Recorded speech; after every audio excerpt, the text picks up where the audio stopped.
지난주에 하락분 그 절반 이상을 벌써 회복을 했습니다. 그러면 이제부터 직전 고점까지 바로 쭉쭉 뻗어나갈 수 있을까요? 여러 가지 의견들이 있습니다. 오늘 이 시간에는 토마토 투자자문의 박준현 운용역과 오늘장 리뷰하면서 내일장 프리뷰까지 이어가 보겠습니다. 운용님 안녕하세요. 네, 안녕하세요. 박수영 운영역입니다. 네, 오늘장 한마디부터 알려주세요. 예, 하방 지지력을 봐왔습니다. 하방 지지력 맞으세요? 예, 그렇습니다. 네, 하방 지지력 이렇게 잡아주신 이유 좀 알려주세요. 예, 최근에 지난주 목요일날 금요일날 크게 이제 변동성이 이은 이후로 시장이 상당히 변동성이 좀 확대가 좀 됐는데, 오늘은 코스피 지수 기준에서 살짝 장 초반 오전에 마이너스 4포인트 정도가 저점이었거든요. 최근에 지수가 좀 빠르게 급반등한 걸 감안하면 오늘도 약간 또 변동성이 나올 수가 있는 그런 어떤 하루였는데 마이너스 코스피 기준에서 4, 5포인트 정도.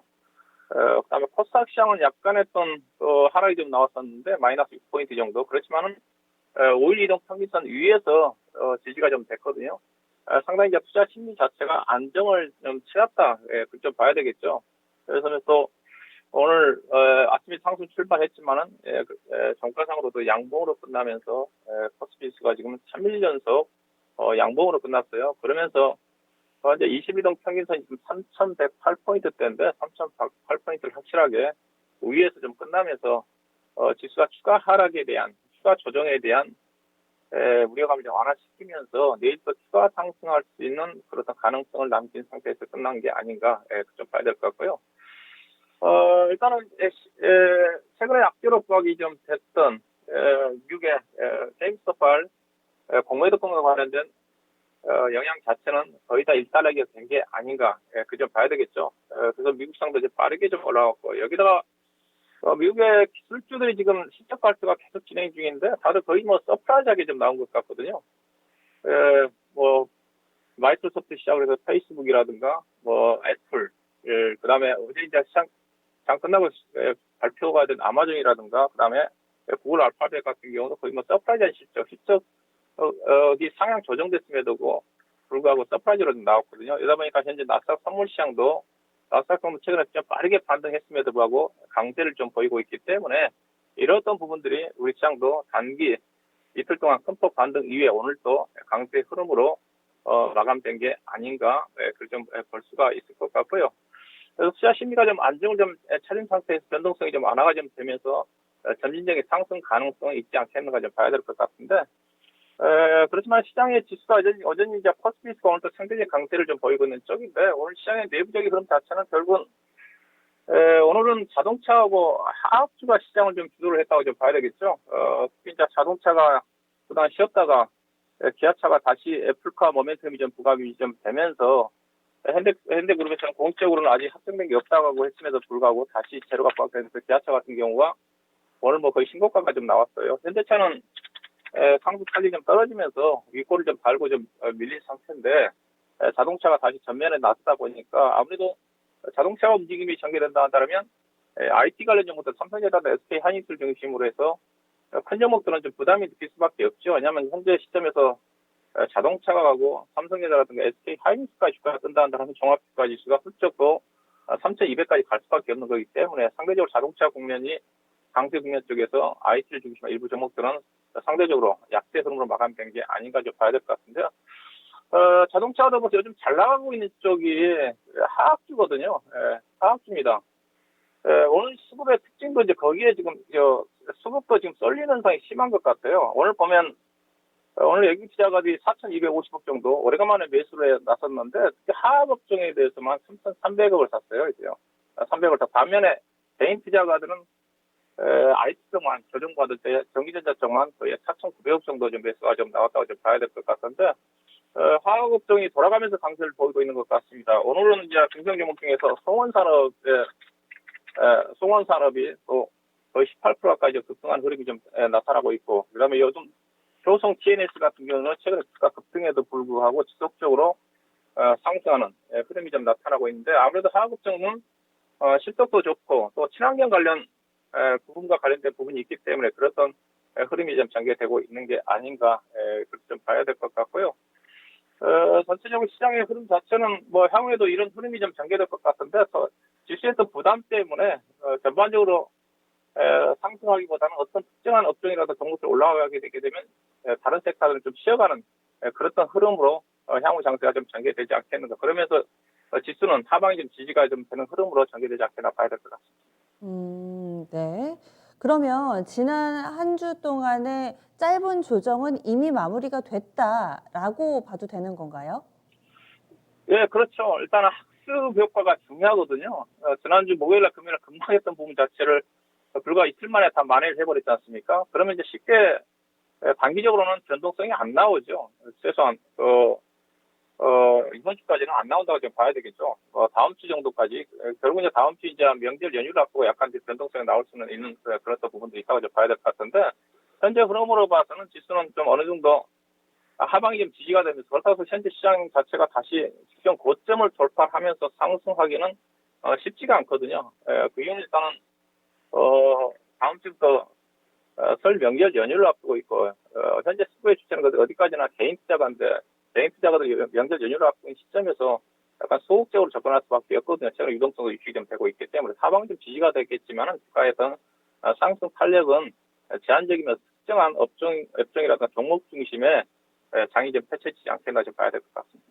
네. 당분간은 괜찮고 이제 다음 주에 명절을 앞두고는 살짝 변동성이 확대될 수 있다. 이렇게 의견을 주셨는데요. 그러면 짧게 내일장을 봤을 때는 체크 포인트가 어떤 게 있을까요? 그럼 지금 2월 달 시장 자체는 모멘텀이 없습니다.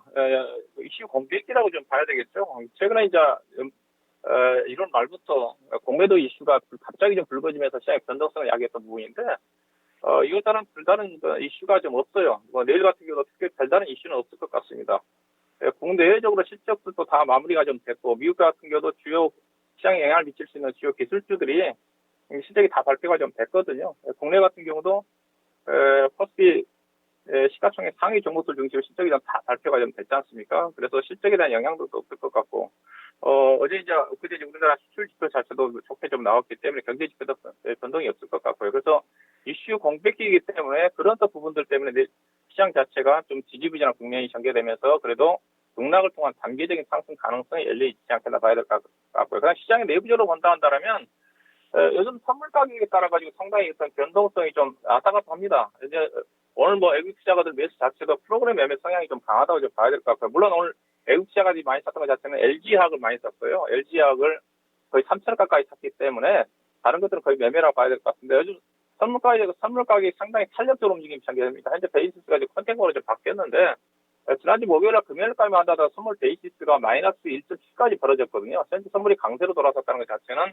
이 부분 자체도 지수의 하방을 지지할 수 있는 그런 부분이거든요. 근데 만약에 또 선물 베이시스가 마이너스로 전환이 되면서 백오더 시간 바뀌면 또 프로그램 매도 물량이 나오면서 코스피에 약간의 또 지수 변동성이 나올 수 있는 부분이기 때문에 프로그램 매매 여부를 좀 봐야 될 것 같고요. 그 다음에 지수는 일단 22동 평균선이 3,110포인트 정도가 22동 평균선이기 때문에 일단 여기는 지지가 된다고 좀 봐야 되겠죠. 근데 오늘 지수가 어제 고점이 3,138이었습니다. 오늘 또 3,138, 3,140 정도 가다가 바로 밀려버렸거든요. 이 부분 자체가 이제 지난주 목요일부터 급락이 나왔던 그런 지수대이기 때문에 이 부분을 3,140포인트를 돌파하는지 여부가 좀 중요하지 않겠나 생각이 좀 되는데 돌파한다고 해서 큰 의미는 없는데 돌파한다 하더라도 시장에 확실한 안전판 역할을 할 수 있는 돌파를 한다 한다면 그런 흐름으로 좀 작용하지 않겠는가 좀 봐야 될 것 같고요. 그래서 내일의 흐름 자체는 이런 흐름에다가 또 그리고 현재 원달러 환율 자체가 지금 오늘 약세를 좀 전환이 좀 됐는데 최근에 지금 원달러 환율 자체도 조금 좀 약세 국면입니다. 그렇지만 현재 달러가 지금 강세를 보이고 있기 때문에 환율이 추가적으로 써질 가능성은 많지 않아 보여요. 이 부분 자체도 외국인 수급에 제한적일 수 있는 부분이기 때문에 내일 선물 가격과 그다음에 원달러 환율의 움직임을 체크할 필요가 있지 않겠나 봐야 될 것 같습니다. 그러면 내일장에서는 어떤 전략이 필요할까요? 일단은 저는 내일부터는 이제 목요일, 금요일이고, 설 명절 연휴를 앞둔 그런 부분이거든요. 앞서 얘기했다시피 명절을 앞둔 그런 부분 쪽에서 수급에 있는 개인 투자가들이 좀 소극적으로 나설 가능성이 크거든요. 최근에 고객 예탁부터 정책 국면 약간 빠지고 있고, 신용인재 장고 줄어들고 있는 그런 부분이기 때문에, 지수는 내일 시장도 현재 나스닥 선물장이 강세이기 때문에, 상승 국면이 전개가 좀 되겠지만은, 오늘처럼 등락 과정을 통해서 단계적인 상승 가능성이 열려 있지 않겠나 좀 봐야 될 것 같고요. 일단은 3,100포인트는 지지가 좀 된다고 좀 봐야 되겠죠. 3,100과 대체적으로 3,150 사이에서 제한적인 등락 과정이 전개되지 않겠는가. 그런데 기간 조정 가능성이 크다 좀 봐야 될 것 같고요. 지수가 충분히 좀 반등이 좀 나왔기 때문에 최근에 주가 급락 과정에서 걱정을 했던 분들은 일정 부분 상승 종목들 중심으로 해서 일정 부분 현금 비중도 명절을 앞둔 그런 불확실한 부분이 있기 때문에 필요하지 않겠는가 좀 봐야 될 것 같고요. 지수가 지금 바로 올라가기 쉽지가 않죠. 명절 전까지 버텨도가 쉽지 않는 그런 버텨법이고, 물론 이제 미국 시장 같은 경우도 나스닥하고 다우지수가 지금 신고가 돌파를 앞두고 있어요. 오늘 밤에 돌파가 현재로 봐서는 장을 좀 받을 가능성이 크다고 좀 봐야 될 것 같은데, 국내 시장도 그런 부분 고려보다는 상승 가능성이 있겠지만은 약간 또 유동성이 유지가 좀 되고 있다는 감안한다 하더라면 약간 조정 구간 쪽에서 종목별 움직임이 좀 쪽으로 선회할 가능성이 크지 않겠나. 그러나 종목별 움직임 자체도 연휴 기간 앞두고 있는 그런 부분이기 때문에 타격적 움직임이 전개될 것 같지는 않아요. 요즘은 장 초반에 강했던 종목들을 개별 종목들 같은 경우 오후장에 다 밀려버리거든요. 그래서 따라가는 매매는 자제할 필요가 있지 않겠는가 좀 봐야 될 것 같고요. 관심은 경기 관련 쪽이죠. 경기 관련 쪽이고, 뭐 IT가 오늘 부진했지만 IT 소부장, IT 대형기업 소부장 관련된 종목들, 그 다음에 하학업종들이 실적 호전과 더불어서 친환경 관련 쪽에 돌아가면서 싸움이 전개되고 있기 때문에 하학업종들, 그 다음에 건설 쪽을 빼뜨렸었는데, 건설 같은 경우 내일 아마 정부에서 현재 주택 공급 확대 정책과 관련된 부동산 정책이 발표될 가능성이 크거든요. 건설주 여전히 건재자 높여서 관심을 가져볼 필요가 있지 않겠는가. 그 다음에 2차전지 관련된 정보도 함께 포탑시장에서는 관심을 가져볼 필요가 있겠다. 그렇게 말씀드리도록 하겠습니다. 네, 알겠습니다. 말씀 고맙습니다. 네, 고맙습니다. 네, 시장 당분간은 반등 움직임이 좀 더 이어질 것이다. 이 반등이 하지만 굉장히 강한 탄력이라기보다는 직전 고점 부근까지 안정적인 흐름을 다음 주, 그러니까 설 명절 전까지는 좀 나타낼 것으로 예상하고 있습니다. 이런 모습 속에서 경기 민감 섹터 박준현 운용역은 주목하고 있는데요. 요즘 들어서 강세 움직임 나타내고 있는 화학 몇몇, 여기에다가 내일 정부 쪽에서 주택 공급 계획을 어떻게 발표하는지 이에 따라서 영향받을 수 있는 건설 섹터, 그리고 근래 약간은 쉬어가는 움직임이지만은 여전히 눈여겨볼 만한 IT라든지, 그리고 오늘장도 강했던 2차전지, 이 정도 관심권 내에 두고 있습니다. 참고해 보시면 좋을 것 같네요. 그리고 지금 거의 4시 다 됐습니다. 금융위에서 공매도 관련해서 빨리 결정을 낼까 했는데 막판에 지금 고심의 흔적이 엿보이는 그런 시간이 1분 1분 가고 있습니다. 오늘 중에는 아마도 나올 것 같으니까요. 또 이어서 진단 받으시면서도 뉴스는 꼭 보셔야 될 것 같습니다. 지금까지 다양한 투자 판단에 대한 도움 말씀드렸고요. 종목의 상승과 하락을 보장하지는 않습니다. 주 후반에도 주 초반의 에너지가 좀 이어졌으면 하는 바람입니다. 오늘 저녁에 눈 소식이 있으니까요. 이런 부분들은 참고해 보시고요. 전 여기서 인사드릴게요. 지금까지 다양한 투자 판단에 대한 도움 말씀드렸습니다. 종목의 상승과 하락을 보장하지는 않습니다. 내일 다시 찾아뵙겠습니다. 고맙습니다.